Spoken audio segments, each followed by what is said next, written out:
how to test a speaker or Vauxhall zafira, if working or not, or there's a wiring damage connection.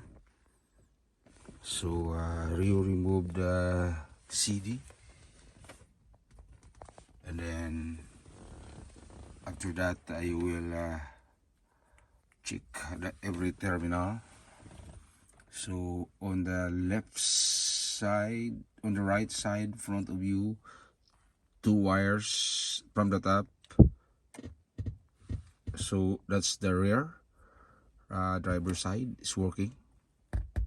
Front driver side, second one, and then third one on the passenger side is working.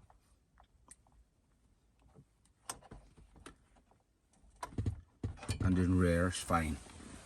So my wiring's fine, my all speakers fine. So the problem of my car sound system not working, so is the head units or car stereo. So I will show you the video also that the car stereo is not working, even there's a display on it, FM or CD.